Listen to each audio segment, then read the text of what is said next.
This is your moment to maximize. Maximize moments with Milton Audio Experience.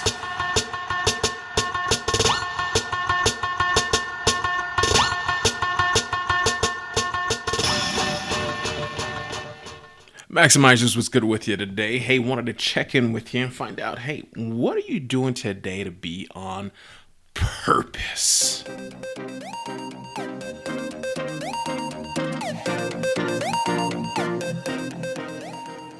Here is an interesting topic talking about 5 ways that you can help professionals, employees find their inner purpose. And why is that so important today? Because I think this there are so many different options that we can go to, whether it's professionally, business wise, entrepreneurially, whatever we want to decide to do, that you have to anchor that opportunity with a purpose. And that's how I believe you get people to stay, you get people to grow, you get people to develop, and you attract top talent.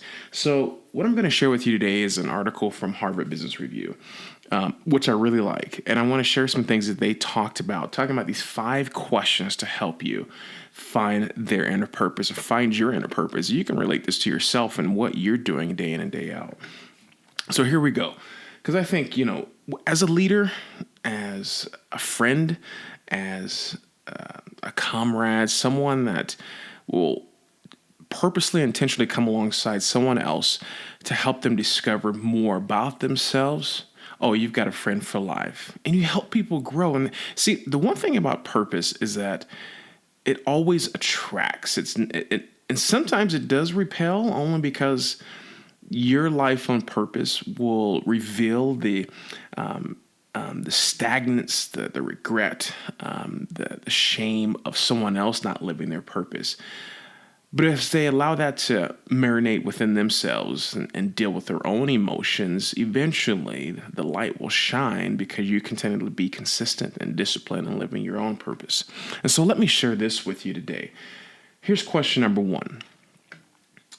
What are you good at doing? I think that's so simple, but what are you simply good at doing?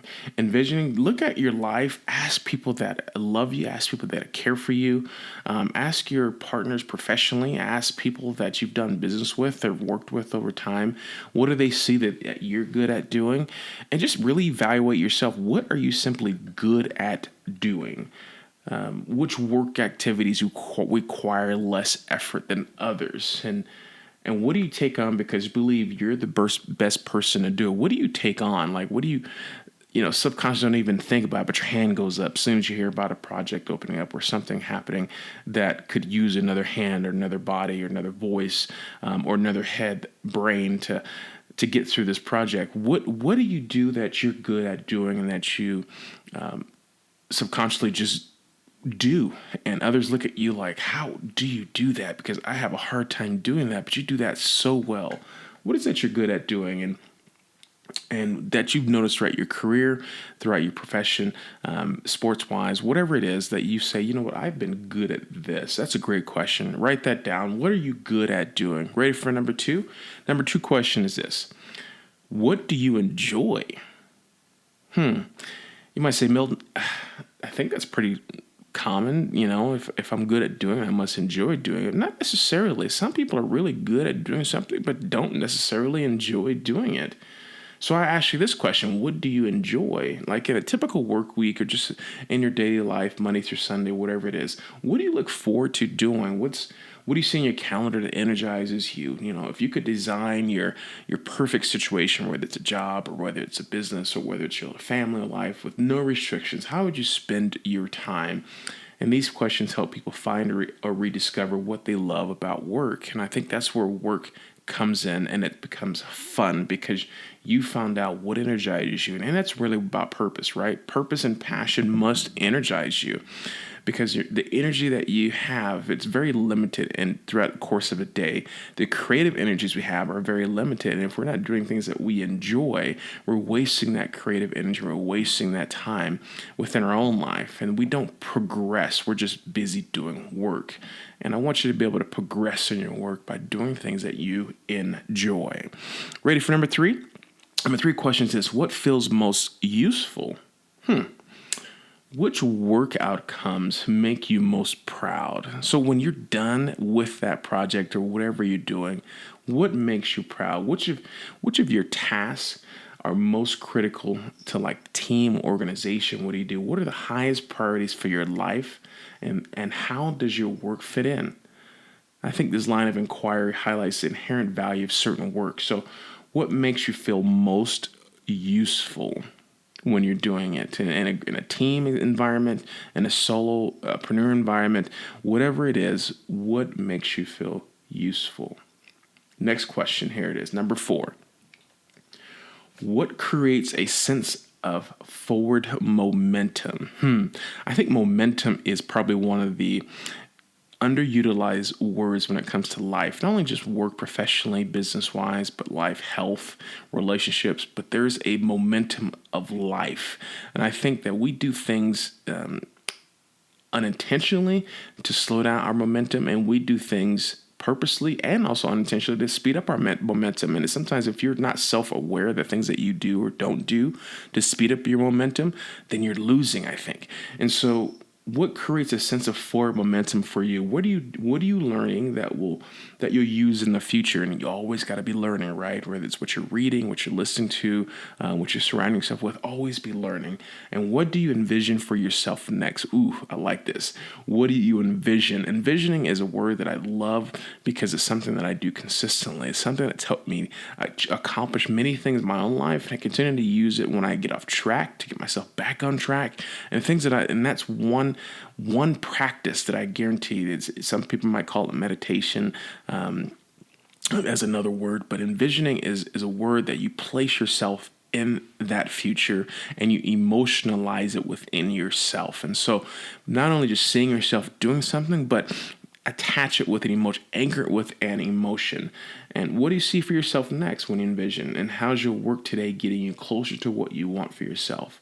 The goal here is to show how today's work helps them advance towards future goals and helps you advance towards future goals. So if you have employees, or if you're an employer, you want to know about your inner purpose and you want to be more anchored in what you do in your work and make it solid, good work, what creates forward momentum? And the goals that you have, how are they going to help advance you towards those future goals? Period. Okay? Here's number 5. Number 5 question.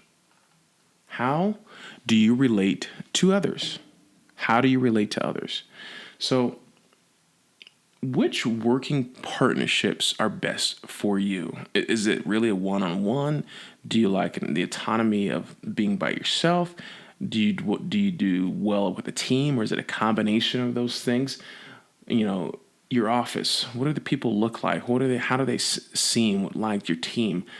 How does your work enhance your family or social connections? Does it enhance those things?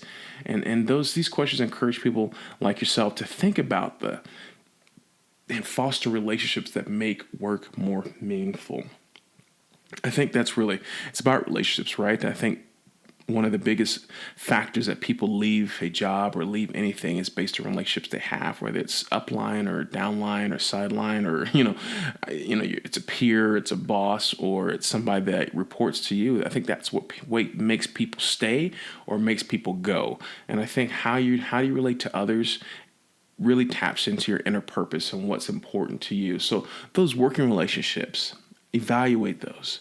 What do you envision those to be like? What do you really want out of a relationship when it comes to your profession or your business or your family?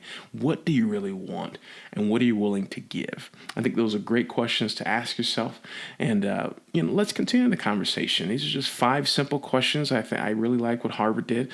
5 simple questions to help you and I develop an inner purpose when it comes to our work, because good work makes great work, and great work makes the world go round. Forward momentum go round. So I want to encourage you today and make yourself consciously aware, self-aware of what purpose is to you, and ask yourself these questions. Since the next week, ask yourself these questions and get yourself on a road, a path to success, and maximize those moments for your life. All right, guys. Hope you have a great rest of the day. God bless you. Talk to you soon. Hey, Maximizers, I really appreciate your attention. If you could 5-star this, like it, share, and comment, I would really appreciate that. Be a river not a reservoir. You guys are awesome. Thank you for tuning in ever so often. We'll talk to you soon. Peace.